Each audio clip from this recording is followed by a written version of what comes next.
Hello, അസ്സാം വലൈക്കും, welcome back to my channel. അപ്പോൾ ഇന്ന് ഞാൻ വന്നിട്ടുള്ളത് കൊത്തു പൊറോട്ടയുടെ റെസിപ്പി ആയിട്ടാണ് കേട്ടോ. അപ്പോൾ ഇതെല്ലാവർക്കും അറിയാവുന്നതായിരിക്കാം. എന്നാലും ഞാൻ പ്രിപ്പയർ ചെയ്യണത് എങ്ങനെയാണെന്ന് നോക്കിയാലോ.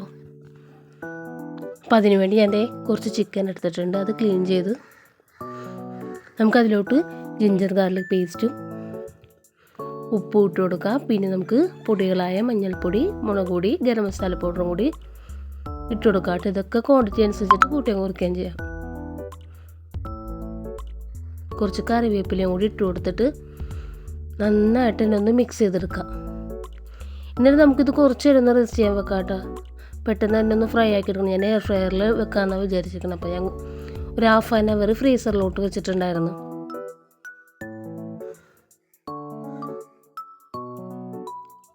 അപ്പോൾ അതെല്ലാം തന്നെ ഞാനൊരു ബോക്സിലോട്ട് മാറ്റി വെക്കാൻ കേട്ടോ, ഫ്രീസറിലോട്ട് വെക്കാം. അപ്പോൾ ആ ടൈമിൽ ഞാൻ പൊറോട്ടയൊക്കെ കുഴച്ച് പരുത്തി ചുട്ടെടുത്തിട്ടുണ്ട്. പൊറോട്ടയുടെ വീഡിയോ ഞാൻ ഓൾറെഡി അപ്ലോഡ് ചെയ്തിട്ടുണ്ട്. അതുകൊണ്ടാണ് ഡീറ്റെയിൽഡ് ആയിട്ടൊന്നും കാണിക്കാത്തത് കേട്ടോ.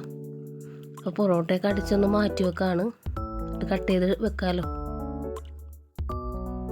അപ്പോൾ അതൊക്കെ കഴിഞ്ഞ് ഞാൻ ചിക്കനൊക്കെ ഒന്ന് എയർ ഫ്രയറിലിട്ട് നല്ല ടേസ്റ്റ് ഉണ്ടായിട്ട്. സാധാരണ എയർ ഫ്രയറിൽ ഞാൻ ചിക്കൻ ഫ്രൈ ചെയ്യുമ്പോൾ എനിക്ക് തോന്നുന്നു ഇത് അധികം ടൈമൊന്ന് മാരിനേറ്റ് ചെയ്ത് വെച്ചതുകൊണ്ടായിരിക്കും.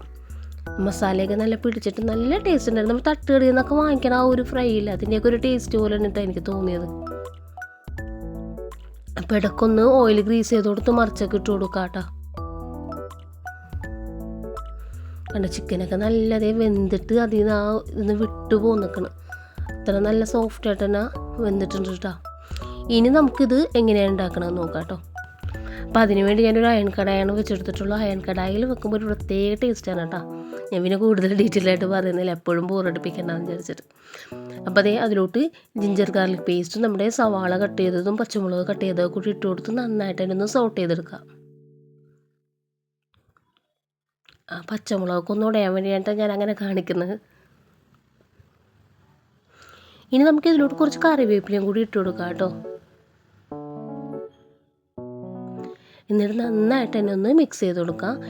ഇനി നമുക്ക് തക്കാളി നല്ല ചെറുതാക്കി ഇട്ട് കൊടുക്കാം കേട്ടോ. അപ്പോൾ നല്ല പെട്ടെന്ന് തന്നെ സോഫ്റ്റായിട്ട് വരും. അപ്പം അതും കൂടി ഇട്ട് കൊടുക്കുക. ഇങ്ങനെ തക്കാളിയൊക്കെ ഒന്ന് ഉടച്ചു കൊടുക്കുക. എനിക്ക് ക്ഷമയില്ലാത്തത് കൊണ്ടാണ് ഇങ്ങനെ കുത്തി കൊടുക്കണം. കുറച്ച് നേരം നമുക്ക് മൂടി വെച്ച് കഴിഞ്ഞാൽ സോഫ്റ്റായി കിട്ടും. കാരണം ഓൾറെഡി ഞാനിത് പ്രിപ്പയർ ചെയ്യണം കുറച്ച് ലേറ്റായി പോയി, അതാണ്. നമുക്കിനി 2 മുട്ടയും കൂടി ഇതിലോട്ട് പൊട്ടിച്ച് വെച്ച് കൊടുക്കും. നിങ്ങൾക്ക് മുട്ട വേണമെങ്കിൽ സെപ്പറേറ്റ് വേണമെങ്കിൽ ബീറ്റ് ചെയ്തിട്ട് ഇട്ട് കൊടുക്കണമെങ്കിൽ ഇട്ട് കൊടുക്കാം കേട്ടോ. അതിലോട്ട് ആവശ്യത്തിന് ഉപ്പും കൂടി ഇട്ട് കൊടുക്കുക. എന്നിട്ട് നന്നായിട്ട് തന്നെ മുട്ടയൊക്കെ ഒന്ന് ഇങ്ങനെ ചിക്കി എടുക്കാം കേട്ടോ. ഇനി നമുക്കതിലോട്ട് നമ്മുടെ ചിക്കന് ഞാൻ അതിൽ നിന്ന് ആ മീറ്റ് മാത്രമായിട്ട് എടുത്തിട്ടുണ്ടായിരുന്നു. അപ്പോൾ അതിലോട്ട് ഇട്ട് കൊടുത്ത് ഒപ്പം തന്നെ കുരുമുളക് പൊടി ഇട്ട് കൊടുക്കാം കേട്ടോ. ഇനി നമുക്ക് പൊടികൾ ഇട്ട് കൊടുക്കാം. മഞ്ഞൾപ്പൊടി, മുളക് പൊടി, ഗരം മസാലപ്പൊടി ഇത്രയും മാത്രമാണ് ഇട്ട് കൊടുക്കുന്നത്. ഇത് ഞാൻ പിള്ളേർക്ക് ആയതുകൊണ്ട് തന്നെ ഒരുപാട് ഞാൻ ഇങ്ങനെ ജ്യൂസി ആയിട്ടല്ല എടുക്കുന്നത്, കുറച്ച് ക്രിസ്പി ആയിട്ടാണ് എടുക്കുന്നത് കേട്ടോ. പിന്നെ നമ്മൾക്ക് ചെയ്തപ്പോൾ കുറച്ചും കൂടി ജ്യൂസി ആയിട്ട് സോസൊക്കെ അധികം ഒഴിച്ചിട്ട് ഞാൻ എടുത്തിട്ടാണ്. പിള്ളേർക്ക് ഒഴിച്ചപ്പോൾ കുറച്ച് ഡ്രൈ ആക്കിയാണ് ഞാൻ ചെയ്തത്. പക്ഷേ അത് രണ്ടാമത് പ്രിപ്പയർ ചെയ്തതാണ് നല്ല ടേസ്റ്റ് ഉണ്ടായത്. ഇപ്പോൾ ഈ കാണിക്കുന്നതിനേക്കാളും ടേസ്റ്റ് രണ്ടാമത് ചെയ്തതാണ്. അത് ഞാൻ വീഡിയോ എടുത്തില്ല. ഇനി നമുക്ക് ഈ ടൊമാറ്റോ സോസും കൂടി ഒഴിച്ച് കൊടുത്ത് നന്നായിട്ടൊന്ന് മിക്സ് ചെയ്ത് കൊടുത്തിട്ട് നമ്മൾ കട്ട് ചെയ്ത് വെച്ചാൽ പൊറോട്ട അതിലോട്ട് ഇട്ട് കൊടുക്കാം.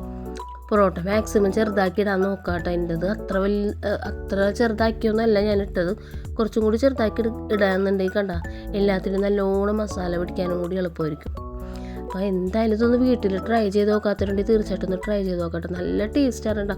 നിങ്ങൾ ചെയ്യുമ്പോൾ പ്രത്യേകിച്ച് അയൺ കടായിലൊന്ന് ചെയ്ത് നോക്ക്, നല്ല ടേസ്റ്റാണ് ഇങ്ങനെ എടുക്കാനായിട്ട്.